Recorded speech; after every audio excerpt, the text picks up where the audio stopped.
estime aujourd'hui que 87% des chefs d'entreprise sont convaincus des effets positifs du sport pour leurs salariés. Mais connaît-on véritablement la palette de ces effets, qu'ils soient directs ou indirects, attendus ou inattendus? Et derrière les gains de productivité espérés, n'y a-t-il pas d'autres impacts tout aussi bénéfiques qui méritent d'être soulignés? Cela fait bientôt 40 ans que différentes études pointent les bénéfices du sport en entreprise et se concentrent sur un triptyque d'effets.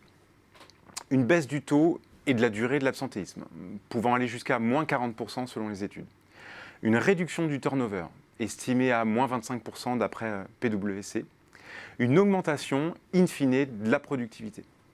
Le cabinet Goodwill Management affirme qu'une personne sédentaire qui se mettrait à pratiquer une activité physique et sportive en entreprise améliorerait sa productivité de 6 à 9%. Alors au-delà de la diversité des méthodologies plus ou moins scientifiques utilisées, on retiendra que les résultats vont tous dans le même sens, celui d'un impact positif du sport. Il faut dire que lorsqu'elles sont pratiquées sous certaines conditions, les activités physiques et sportives préservent le capital corporel des individus. Elles diminuent le risque de maladies cardiovasculaires, augmentent la force musculaire et la souplesse, réduisent l'anxiété et améliorent la qualité du sommeil. On observe également une meilleure oxygénation du cerveau. Comme le disait Nietzsche, les seules pensées valables viennent en marchant. Aujourd'hui, un collaborateur qui a une bonne condition physique a des chances d'être perçu, selon une croyance désormais répandue, comme un collaborateur plus performant.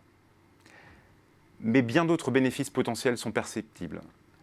Un jeune salarié nous a récemment confié que les challenges sportifs ont été pour lui le meilleur facteur d'intégration possible. Le sport permet en effet de créer des communautés alternatives dans les organisations.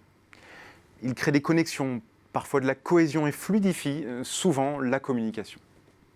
On passe de relations potentielles à des relations effectives, voire affectives. Combien de fois ai-je entendu « c'est plus facile quand tu fais du sport avec un collègue d'aller le voir et de lui dire « j'ai un problème, est-ce que tu peux m'aider ?» Le sport en entreprise joue aussi sur l'image que l'on donne de soi d'abord. En décidant d'aller à la salle de remise en forme, les salariés ne prennent pas uniquement soin de leur corps, ils renvoient aussi une meilleure image d'eux-mêmes. Cela joue également sur l'image que l'on se fait des autres. Boltanski disait lui-même qu'à travers l'activité sportive se met indirectement en place une valorisation du travail sous sa forme physique et psychologique. Cela joue enfin sur l'image de l'entreprise qui cultive et renforce ainsi sa marque employeur. On a donc un double niveau d'intérêt puisque le sport agit à la fois sur la communication interne et externe. Relevons enfin un dernier effet, plutôt inattendu cette fois. L'offre sportive en interne peut aussi toucher les collaborateurs non sportifs qui restent, il faut quand même le rappeler, majoritaires. On les estime entre 75 et 85% en moyenne. En règle générale, ils sont satisfaits, voire fiers de ce qui leur est proposé, même s'ils n'en profitent pas directement ou régulièrement d'ailleurs. Ici, c'est la potentialité qui fait son petit effet en encourageant certains à s'engager à la hauteur de la qualité de l'environnement de travail dans lequel ils évoluent.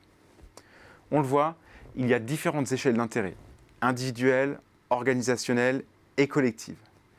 On aurait d'ailleurs pu insister sur la réduction des dépenses de santé de différents acteurs publics comme l'assurance maladie, le sport en entreprise étant parfois présenté comme une alternative médicamenteuse. Au final, on retiendra que, sans être une panacée, le sport est susceptible d'alimenter le cercle vertueux de l'engagement au travail.